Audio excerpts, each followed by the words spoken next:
नमस्कार दोस्तों। आज हम बात करेंगे 5 नए टॉपिक्स के बारे में।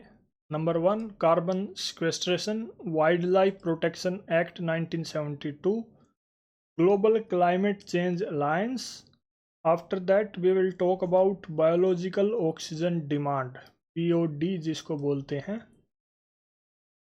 Finally we will end up with UN habitat. ये सभी क्वेश्चंस या टॉपिक्स प्री के एग्ज़ाम में पूछे गए थे जो 2017 में आए थे। अगर आप इन सब के बारे में जानते हैं that is well and good.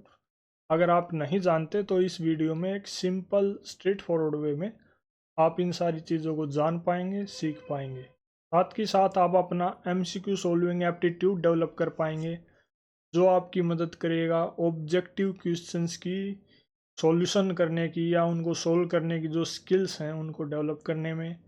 Art of reverse engineering आपको कैपेबल बनाएगी उन क्वेश्चंस की ओरिजिन को ट्रेस करने में जो प्री में पूछे गए हैं, जिससे आप ये जान पाएंगे कि कोई क्वेश्चन किस टॉपिक से पूछा गया है और उसको आपको कितना प्रिपेयर करना है जिससे आप उससे रिलेटेड क्वेश्चंस को सोल्व कर पाएँ। ऐसा तो नहीं होता ना कि भी कोई टॉपिक है उसको पूरा ही पढ़ लेना है जितना हो, उस पर तो PhD भी कर सकते हैं ऐसे तो। लेकिन आप क्वेश्चंस के थ्रू अगर पढ़ते हैं तो ये जान पाएंगे कि कहाँ पे आपको रुकना है किसी टॉपिक पे, कि भाई हाँ इतना पढ़ लिया ये एनफ है, then move on. After that keyword की बेसिक नॉलेज आपको कैपेबल बनाएगी PYQ से रिलेटेड उन क्वेश्चंस को सोल्व करने में जो UPSC हर साल हर सब्जेक्ट से फ्रेम करती ही करती है। फाइनली आप अपने कंसेप्ट को क्लियर कर पाएंगे, और अगर आपको ये लगता है कि आपके कंसेप्ट ऑलरेडी क्लियर हैं तो इस वीडियो के थ्रू आप उनका रिवीजन करना प्रेफर कर सकते हैं। Let's start with questions. Number 1, in the context of mitigating the impending global warming due to anthropogenic emissions of carbon dioxide, which of the following can be the potential sites for carbon sequestration? इस बारे में question है, carbon sequestration के बारे में question है कि भाई ग्लोबल वार्मिंग जिस तरीके से बढ़ रहा है मानवीय कारणों से, उसके कंटेक्स्ट में कौन सी कार्बन सिक्वेस्ट्रेशन के लिए पोटेंशियल साइट्स हो सकती हैं। Number 1, abandoned and uneconomic coal seams, depleted oil gas reserves, subterranean deep saline formation. Select the correct answer using the code given below. 1 and 2 only, 3 only, 1 and 3 only, 1, 2 and 3 यानी all of the above। इस point पे आप video को pause कीजिए, question को फिर से पढ़िए, सोल्व कीजिए, चाहे आपने कंसेप्ट पढ़ रखा है या नहीं पढ़ रखा, जो भी आपकी जनरल नॉलेज है उसका यूज करके कोई भी लॉजिक जो आपके पास अवेलेबल है उसको लगा के किसी न किसी तरह से सोल्व कीजिए। अगर नहीं भी कुछ हो पाता तो एटलीस्ट तुक्का तो मारिए, कुछ न कुछ तो आंसर अपने मन में सोचिए कि भाई हाँ ये आंसर हो सकता है। Then move towards explanation part, उससे आप अच्छा सीख पाएंगे। Correct answer in this case is D, यानी ये तीनों ही पोटेंशियल साइट हो सकती हैं किस चीज़ के लिए, कार्बन सिक्वेस्ट्रेशन के लिए। कार्बन सिक्वेस्ट्रेशन क्या है? ये एक प्रोसेस है, किस चीज़ की प्रोसेस, जिसमें कार्बन डाइऑक्साइड को कैप्चर किया जाता है यानी पकड़ा जाता है और उसको स्टोर किया जाता है। किस चीज़ में? कार्बन पूल या कार्बन सिंक में। इसके लिए नेचुरल प्रोसेस भी है, आर्टिफिशियल प्रोसेस भी है। दोनों ही तरीक़ों से ये काम किया जा सकता है। क्यों किया जाता है ऐसा? जिससे जो क्लाइमेट चेंज की समस्या है उसको अच्छे से टैकल किया जा सके। दो मेन टाइप हैं इसके। नंबर 1, कार्बन सिक्वेस्ट्रेशन के यानी कार्बन को कैप्चर करने और स्टोर करने के दो तरीके हैं। पहला तरीका क्या है? बायोलॉजिक या बायो सिक्वेस्ट्रेशन, या फिर एक नेचुरल प्रोसेस। ये एक नेचुरल प्रोसेस है जिसमें कार्बन साइकिल के ज़रिए पेड़ पौधे जो हैं, ओशियन वगैरह जो हैं, वो कार्बन को एब्जॉर्ब करते हैं। This is CO2। ये एक नेचुरल प्रोसेस है। मतलब क्या है इसका कि भाई आप किसी जगह पे ज़्यादा से ज़्यादा पेड़ लगा दीजिए, ट्रीज लगा दीजिए, राइट, एफोरेस्टेशन जिसको बोलते हैं। ये एक नेचुरल वे है क्या करने का? कार्बन को कैप्चर करने का और स्टोर करने का। जो पेड़ पौधे हैं वो उस चीज़ को, मतलब कार्बन डाइऑक्साइड लेते हैं, ऑक्सीजन छोड़ते हैं, नेचुरल सी बात है, सबको पता है। तो ये एक नेचुरल वे है, बायोलॉजिक वे है, लेकिन ये इम्परमानेंट माना जाता है काफ़ी स्कॉलर्स के द्वारा। क्यों? क्योंकि अगर मान लीजिए फॉरेस्ट में कार्बन डाइऑक्साइड स्टोर्ड है, वहाँ पे आग लग जाए, या फिर इंफ्रास्ट्रक्चर वगैरह की ज़रूरत की वजह से आजकल जैसा नेचुरली हो रहा है हर जगह, पेड़ पौधों को काट दिया जाए, तो वो जो कार्बन डाइऑक्साइड है वो वापस से नेचर में रिलीज हो जाएगी एटमोसफेयर। सेकंड जो है जियोलॉजिक या फिर आर्टिफिशियल वे है। ये क्या है? ये एक प्रोसेस है किस चीज़ की? कार्बन डाइऑक्साइड को कैप्चर करने की। कहाँ से? सोर्स लेवल से ही। सोर्स लेवल क्या है कार्बन डाइऑक्साइड का? जैसे भाई इंडस्ट्रियों से कार्बन डाइऑक्साइड एमिशन हो रहा है, पावर प्लांट से हो रहा है, वहीं से वो आसमान में पहुँचे या एटमॉस्फेयर में पहुँचे उससे पहले ही उसको कैप्चर कर लिया जाता है, फिर उसको कैप्चर करके ट्रांसपोर्ट किया जाता है और उसको इंजेक्ट किया जाता है। कहाँ पे? जो अंडरग्राउंड जियोलॉजिकल फॉर्मेशंस हैं, जैसे abundant coal seams, depleted oil and gas reserves, deep saline formations, ऐसी जगहें जो हैं वहाँ पे उसको इंजेक्ट भर दिया जाता है और वो वहाँ पे सालों तक रखी जा सकती है। ये काफ़ी इफ़ेक्टिव तरीका है। नेक्स्ट इज़ एक डायग्राम है, इसके ज़रिए भी आप देख सकते हैं कि भाई जो डिप्लीटेड ऑयल गैस रिजर्व्स हैं इस टाइप से होते हैं। यहाँ पे CO2 को इंजेक्ट कर दिया जा सकता है, ये आर्टिफिशियल तरीका है। दैन जो ट्रीज़ वगैरह हैं, ये एक नेचुरल वे है, ज़्यादा से ज़्यादा पेड़ लगाइए, पेड़ कार्बन डाइऑक्साइड को कैप्चर कर लेंगे। After that, according to the wild life protection act 1972, which of the following animals cannot be hunted by any person except under some provisions provided by the law? यानी wild life protection act जो है कब लाया गया था? 1972 में।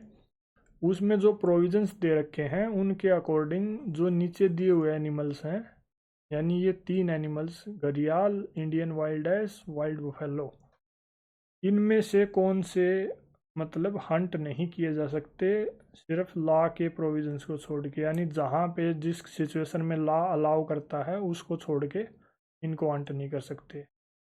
1 only, 2 and 3 only, 1 and 3 only, 1 2 and. Correct answer is D. यानी ये तीनों ही वाइल्ड लाइफ प्रोटेक्शन एक्ट के अंडर में प्रोटेक्टेड कैटेगरी में आते हैं। They can not be hunted. इस एक्ट के बारे में ऑलरेडी हमने एनवायरनमेंट का जो लेक्चर 7 है क्वेश्चन 3 में बात कर चुके हैं। प्रीलिम्स 2014 में ये आया था। Link will be given in I button, you can visit and watch. Schedule 1 के अंडर में ये सारे जो एनिमल्स हैं, मैमल्स भी इनको बोलते हैं, रखे गए हैं। Next is with reference to global climate change alliance, यानी ग्लोबल क्लाइमेट चेंज अलायंस के परिप्रेक्ष्य में भूमंडलीय जलवायु परिवर्तन संधि, इसके कंटेक्स्ट में आपको 3 स्टेटमेंट दे रखी हैं और ये पूछ रखा है कौन सी ठीक है। Number 1, it is an initiative of European Union. Number 2, it provides technical and financial support to targeted developing countries. Why? To integrate climate change into their development policies and budgets. Third, it is coordinated by World Resource Institute and World Business Council for Sustainable Development. Select the correct answer using the code given below. 1 and 2 only, 3 only, 2 and 3 only, 1, 2 and 3. Correct answer in this case is A. First, it is an initiative of European union और इसका काम क्या है? Technical और financial support देना। किसको? जो developing countries हैं उनको। किस बात के लिए? ताकि वो क्लाइमेट चेंज से जुड़ी हुई पॉलिसी वगैरह अपने वहाँ पे डेवलप भी कर सकें, इम्प्लीमेंट भी कर सकें। Third is not related to it, it is incorrect. ये किस चीज़ से रिलेटेड है? WRI and WBCSD। This is kind of homework for you. Already हमने पीछे 1-2 लेक्चर छोड़ के उसमें बात की है इन इंस्टीट्यूशन के बारे में, ये किस ऑर्गेनाइजेशन या फिर किस इनिशिएटिव से रिलेटेड हैं। अगर आपने वहाँ पढ़ा है तो आप ये जान पाएंगे कि this third option is incorrect. और थर्ड इनकरेक्ट होते ही 3 ऑप्शंस अपने आप एलिमिनेट हो जाते हैं। तो आपको अगर सिर्फ इनका भी पता हो कि भाई ये किससे रिलेटेड है तो ज़रूर कमेंट बॉक्स में बताइए कि ये किस ऑर्गेनाइजेशन या इनिशिएटिव या फिर किस बात से रिलेटेड इंस्टीट्यूशंस हैं। ग्लोबल क्लाइमेट चेंज अलायंस ये एक इनिशिएटिव है। इसने लॉन्च किया ईयू ने कब? 2007 में। क्यों? ताकि क्लाइमेट चेंज की समस्या को टैकल किया जा सके। कैसे टैकल किया जा सके? फाइनेंशियल और टेक्निकल असिस्टेंस प्रोवाइड करके। किसको? जो डेवलपिंग कंट्री है। डेवलपिंग कंट्रीज में भी स्पेशल फोकस रहेगा जो लीस्ट डेवलप्ड कंट्रीज हैं और जो स्मॉल आइसलैंड डेवलपिंग स्टेट्स हैं उन पे। करंटली इसके 51 प्रोग्राम्स रन कर रहे हैं अराउंड 38 कंट्रीज में और इसका एस्टिमेटेड बजट जो है वो यूरो 300 मिलियन है। GCCA प्लस यानी global climate change alliance plus, ये इसका एक नया फेज़ है जो 2014 में लॉन्च किया गया ताकि इस प्रोग्राम की एफिशिएंसी को और बढ़ाया जा सके। स्पेशल फोकस इसका इस बात पे है कि जो ये क्लाइमेट चेंज अलायंस है ये एज ए प्लेटफॉर्म एक्ट करेगा किस बात के लिए? डेवलपिंग कंट्रीज के साथ डायलॉग और कोऑपरेशन करने के लिए। It will also serve as a source किस बात के लिए? फाइनेंशियल और टेक्निकल असिस्टेंस प्रोवाइड करने के लिए। मेन फोकस जो इसका रहेगा क्लाइमेट अडेप्टेशन, मिटिगेशन और poverty reduction. Next is biological oxygen demand is a standard criterion for a measuring oxygen levels in blood, B computing oxygen levels in forest ecosystems, C pollution assay in aquatic ecosystems, D assessing oxygen levels in high altitude regions. Correct answer in this case is C यानी pollution assay जलीय पारिस्थितिक तंत्रों में प्रदूषण के आमापन के लिए जो बायोलॉजिकल ऑक्सीजन डिमांड है वो एक स्टैंडर्ड क्राइटेरिया। क्या है ये इट इज़ ए मेजर। किस चीज़ का मेजर? कि भाई the amount of dissolved oxygen consumed by micro organism. कि भाई जो डिजोल्व्ड ऑक्सीजन है, डिजोल्व्ड ऑक्सीजन क्या है? कि भाई जो पानी है उसमें कितनी ऑक्सीजन घुली हुई है, राइट, वो उसको डिजोल्व्ड ऑक्सीजन बोलते हैं। पानी की ये मान लीजिए आपने एक सैंपल ले लिया, इस टाइप से ये बोटल्स में सैंपल लिया जाता है। आपने एक बोतल में सैंपल ले लिया जहाँ से भी आपको जहाँ की भी आपको जांच करनी है, देन यू सी कि भाई कितनी dissolved oxygen is consumed by micro organisms while they decompose organic matter. जब वो ऑर्गेनिक मैटर को डिकम्पोज करते हैं तो वो ऑक्सीजन लेते हैं, तो वो कितनी ऑक्सीजन ली जा रही है? यानी the rate at which dissolved oxygen is consumed by microorganisms to decompose the organic matter, उस रेट को या उस अमाउंट को बायोलॉजिकल ऑक्सीजन डिमांड बोलते हैं। कि भाई माइक्रो ऑर्गेनिजम्स को इतनी ऑक्सीजन चाहिएगी या इस रेट पे ऑक्सीजन चाहिएगी जिससे वो इफेक्टिवली उन ऑर्गेनिक मैटर्स को डिकम्पोज कर पाएँ। ऑर्गेनिक मैटर का मतलब है जो सीवेज है या आर्टिफिशियल रन ऑफ है, इंडस्ट्रियल डिस्चार्ज है, रिवर्स वगैरह में, लेक्स वगैरह में, right? It is expressed in the terms of microgram of oxygen per liter of water. ये एक इम्पोर्टेंट इंडिकेटर है किस बात का? कि भाई किसी भी वाटर बॉडी में ऑर्गेनिक पोल्यूशन कितना है। ऑर्गेनिक पोल्यूशन मतलब इस टाइप के जो सीवरेज वगैरह या अलग अलग चीज़ें हैं कितनी है। अगर सिंपल शब्दों में बोलें तो बीओडी से आप ये पता लगा सकते हैं कोई पानी कितना पोल्यूटेड है या नहीं है। हाई बीओडी का मतलब क्या है?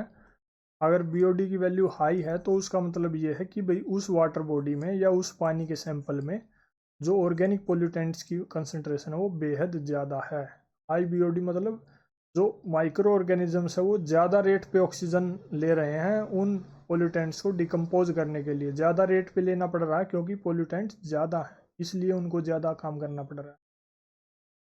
Next is with reference to the role of UN Habitat in the United Nations program working towards a better urban future, which of the statements is or are correct? यानी जो UN Habitat का role है UN programmes में एक better urban future के लिए, उसके context में 3 स्टेटमेंट हैं। एक, UN Habitat has been mandated by the UN General Assembly इस बात के लिए मैंडेटेड है to promote socially and environmentally sustainable towns and cities.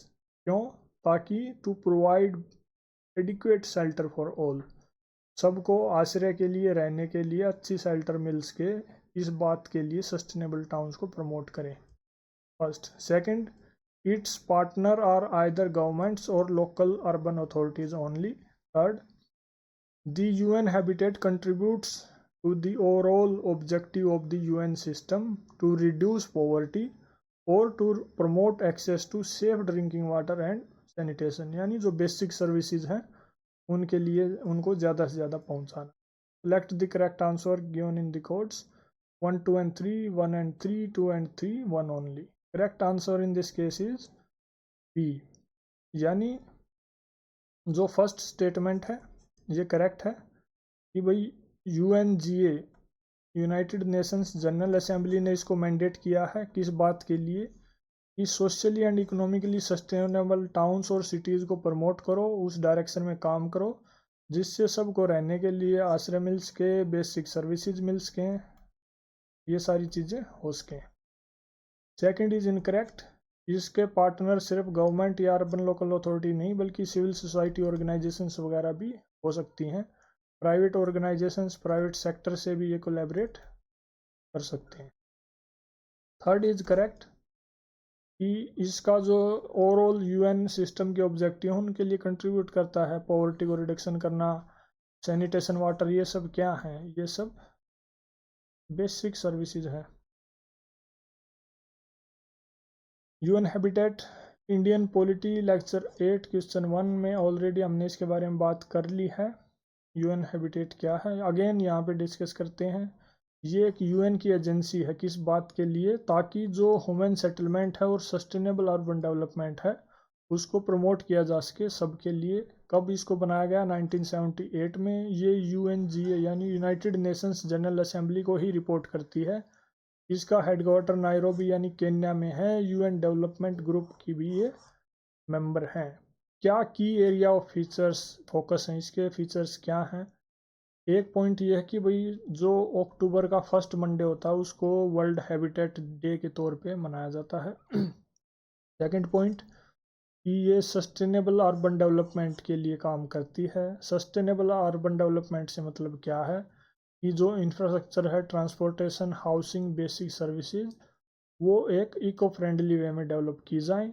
Affordable housing सबके लिए अवेलेबल हो, स्लम्स का अपग्रेडेशन किया जाए, जो अर्बन गवर्नेंस है उसको भी मजबूत किया जाए। कैसे? कैपेसिटी बिल्डिंग के एफर्ट्स को प्रमोट करके, सपोर्ट करके। आफ्टर दैट जो भी अर्बन डाटा है उसको कलेक्ट करना, उसका एनालिसिस करना, जिससे अच्छी पॉलिसीज़ बनाई जा सकें और अच्छे डिसीजंस भी साथ के साथ लिए जा सकें। नेक्स्ट इज़ ये कोलैबोरेट करती है government, civil society organisation, local authority, players and other UN agencies अपने प्रोग्राम्स को इफेक्टिवली इम्प्लीमेंट करने के लिए। UN की 3 मेन कॉन्फ्रेंसेस हुई हैं इसके बारे में। पहली थी UN हैबिटेट 1 जो 1976 में हुई थी कनाडा में। इसी के बेसिस पे वैंकूवर डिक्लेरेशन अडॉप्ट किया गया था जिसने 1978 में UN हैबिटेट को एस्टेब्लिश किया था। हैबिटेट 2 सेकंड UN कॉन्फ्रेंस थी जो 1996 में हुई। कहाँ पे? टर्की में। यहाँ पे इस्तांबुल डिक्लेरेशन को अडॉप्ट किया गया था जिसके मेन 2 मकसद थे कि भाई सबके लिए शेल्टर और अर्बनाइजेशन सस्टेनेबल हो। इसकी जो मेन थीम थी सिटीज़ फॉर ऑल। हैबिटेट 3 तीसरी UN कॉन्फ्रेंस थी 2016 में कंडक्ट हुई थी इक्वेडोर में, जहाँ पे न्यू अर्बन एजेंडा को अडॉप्ट किया गया था, जो एक कम्प्रीहेंसिव प्रोग्राम है या फिर फ्रेमवर्क है किस बात के लिए? सस्टेनेबल सिटीज़, मतलब सिटीज़ की जो डेवलपमेंट है उसको सस्टेनेबल बनाया जा सके और वहाँ पे क्वालिटी ऑफ लाइफ को इम्प्रूव किया जा सके। मतलब मेन फोकस UN हैबिटेट का क्या है? City, urban area. इसी जो थर्ड कॉन्फ्रेंस थी इसी ने जो राइट टू सिटी को भी रिकॉग्नाइज किया था। राइट टू सिटी के बारे में प्री 2021 में क्वेश्चन आया है। You can watch it in Indian polity section. That is all in this video. Thank you.